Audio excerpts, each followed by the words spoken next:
jàmmi borom maa ci xam dara lépp lu yëngu yow la ñoo koy jiiñ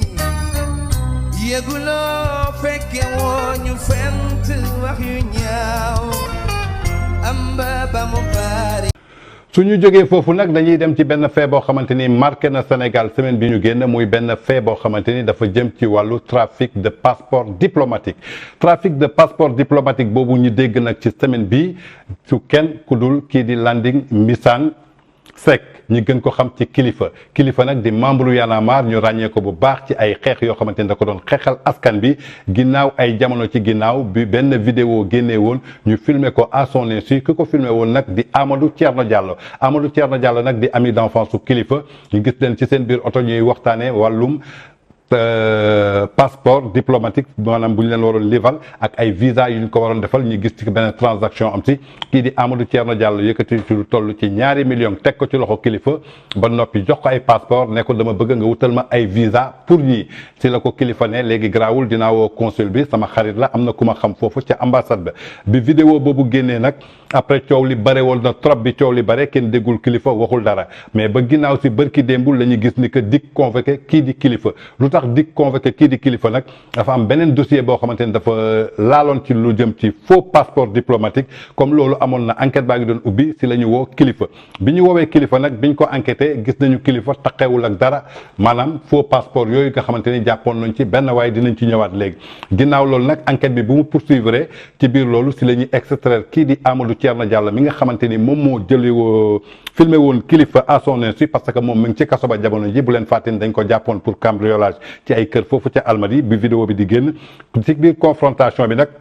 kii di Amadou Thierno Diallo si la dugal kilifa ne kilifa daf ko doon defal benn transaction mais ginnaaw PV ba gendarmerie lenn la jàpp ak avocat kilifa yi nee nañu escroquerie la ñuy toppee kilifa lu ñuy naan ay du yem ci bopp boromam ginnaaw loolu si la tudd beneen tour muy Simon Kouka nag ku ko xam muy benn rappeur aussi boo xamante ni membre Y'en a marre la si la Amadou Thierno Diallo wax ni que Simon Kouka aussi da doon def trafiquant d'immigrants mais naka la ko doon defee mais passeport français la doon jël di ko louer ay nit à hauteur de 2 millions 3 millions pour ñooñu du ci tukki loolu du samay kàddu Amadou Thierno Diallo moom moo ko wax ci enquêteurs yi ginnaaw loolu nag ba ñu convoqué kilifa kii di Simon ba mu ñëwee foofu aussi ñuy expliqué Simon tamit joxee na beneen version nee na moom dafa am benn projet boo xamante ne da ko doon def muy consommer local si la amoon problème mu xaalis si la ko caat bu Y'en a marre présenté woon kii di Amadou Thierno Diallo si la ñu xamante si la ab Amadou Thierno Diallo xaalis mais bu mu ko abbee xaalis Amadou Thierno Diallo nag laaj ko garantie si la ko ne mën naa la garantie sama këyitu kër mbaa sama passeport français comme moom day tukki di dem di ñëw si la yëkkati passeport français boobu garanti ko kii di Amadou Thierno Diallo ginnaaw loolu nag Amadou Thierno Diallo lebal ko xaalis si la nekkee ci projet mais Amadou Thierno Diallo moo tudd turu kii di Simon Kouka moo tax gendarmerie téye na kooku di Simon Kouka ak kilifa Kanta Thiat nag bàyyi nañ ko mu ñibbiwaat këram ndaxte moom présentation donc la ci defoon dafa présenté kii di Simon Kouka ak Amadou Thierno Diallo mais après li ñu seqoon ci suuf yëgu ci dara mu doonoon benn coow boo xamante ni bari na trop ci dëkk bi mais jamono jii ñuy wax ak yéen kilifa ak Simon ñi ngi foofu ca dik en attendant ñi leen di déférer lundi incha allah mais li ñuy toppee kilifa maanaam mooy escroquerie donc lañ koy toppee jamono ji kii di Simon aussi ñu ngi koy toppee trafiquant de migrants Kanta Thiat nag ñibbi na këram muy affaire u trafic de passeport diplomatique ak faux visa mais kilifa tamit nee na moom dafa am xaritam boo xamante ni bu mu bëggoon dimbale donc bu bëggoon yóbbu ay doomam ñu faju ji France comme am na benn xaritam bu nekk foofu ca consulat France ñu koy wax Jérémy donc ci kooku la bëggoon jaar te ginnaaw loolu comme dossier yi dafa tardé woon moom commencé woon na rembourser xaalis bi mais information bu ñu leen di indil jamono ji daal ci journal People mooy kilifa jamono ji escroquerie lañ koy toppee kii di Simon Kouka ñu ngi koy toppee trafiquant de migrants ndaxte Amadou Thierno Diallo moom moo cité turam moo tax dik convoqué leen jamono ji ñu ngi foofu ca dik en attendant lundi lañ leen di déférer devant le parquet.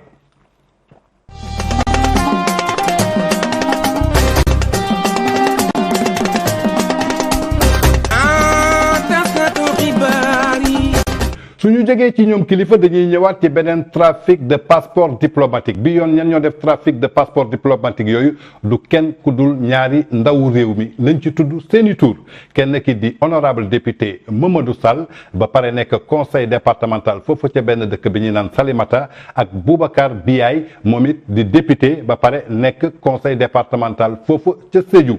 kan moo leen tudd nag ci benn dossier dafa am benn Guinéen bu ñu tuddee El Hadj Diadji Condé El Hadj Diadji Condé ginnaaw bi ko yoon tegee loxo enquête bi poursuivre ginnaaw ci ay faux passeport diplomatique yoo xamante ni da ko doon defar ginnaaw ñaari Guinéen bi ñu porté woon plainte depuis 2020 enquête bi di continuer si la ñu teg loxo kii di El Hadj Diadji Condé El Hadj Diadji Condé nag bañ ko yóbbee ci enquêteur bi moom moo cité ñaari député muy kan Mamadou Sall di conseil régional foofu ca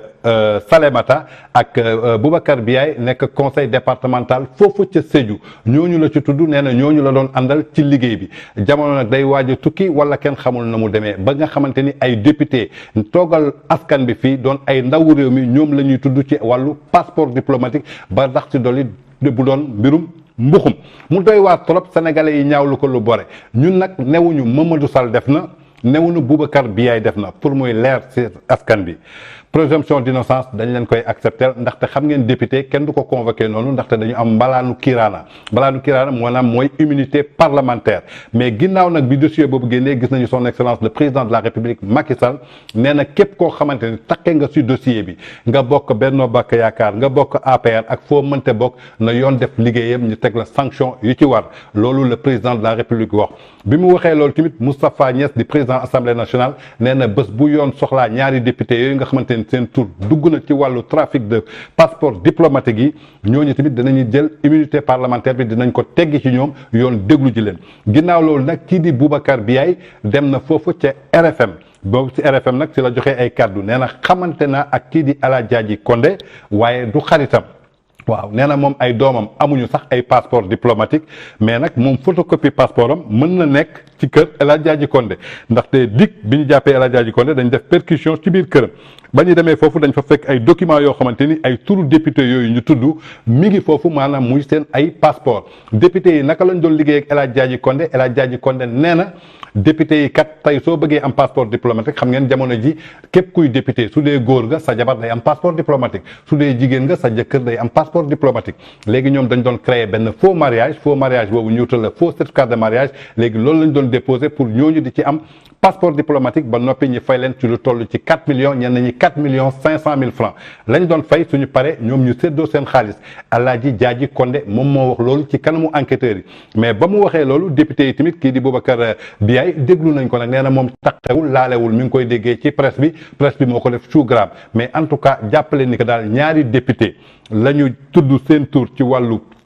faux passeport diplomatique yoo xamante ni ñi ngi ko doon defal ay jigéen maanaam di def ak ñoom ay faux mariage ñi leen di fay lu toll ci 4 millions ba 4 millions 500 députés yooyu nag xamuñu ndax dinañ tegg seen immunité parlementaire en tout cas l'enquête suit son cours ñun nag ba fi ñu toll rek dañ leen di amal présomption d'innocence ndaxte comme nee nañu taqewuñu laaluñu mais seen tur tudd nañ ko xëy na suñu teggee seen immunité parlementaire suñu demee jàkkaarloog dik peut-être dinañu convaincre limiers yi ci biir loolu tamit dañu ne du guléet Sénégalais yi génne nañu beneen affaire nee na lu jaaxal askan bi jamono ji assemblée nationale moom la ñuy naan ñoom ñoo fi toogal ndawu réew mi coono askan bi moom la ñu war a xool est-ce que jamono ji ñu ngi xool coono askan bi déedéet xooluñu coono askan bi ndaxte lu ci bëri lu ñuy gis assemblée nationale ay xeex la ay xuloo la ay dàgga sant la ba noppi ay député ngay dégg fii ci Sénégal ci wàllum viol dégg nañ ko fi récemment député boo xamante ne mi ngi woon foofu ca assemblée nationale ñu tuumaal ko ñu ne dafa violé benn xale bu jigéen boo xamante ne ci benn salle de massage la ne woon ba tey jii xamuñu fu wànnante di mujjee bëtam ndaxte kiñ ko jiinoon ba léegi mi ngi ci sous contrôle judiciaire ba noppi déggoon nañ fi beneen député boo xamante ni aussi déggoon nañ ko ci wàllum faux billet ba yoon tegoon ko loxo ginnaaw ga la ñu gis mu génn xamuñu liberté conditionnelle la génne xamuñu liberté provisoire la génne xamuñu dañ ko acquitté ba léegi xamuñu dossier bi mu toll en tout cas daal jàppale ni que jamono ji assemblée nationale su dee ndaw réew mi lañ fa doon toogal mais njuuj njaaj ak escroquerie lañ fa gën a gis ndaxte gis nañ fa trafic de faux billets foofu ca assemblée nationale te député moo ko def mi ngi fii di dox soxlaam di toog ci plateau yi di wax lu ko neex gis nañ fa koo xamante ni tey aussi viol lañ ko jiiñ ba noppi ñu gisaat ñaari député ci wàllu faux passeport diplomatique question bu ñuy posé passeport diplomatique est-ce que léegi am na njëriñ bu njëkk dala doon permettre fépp foo jëm ci àdduna nga mën fa dugg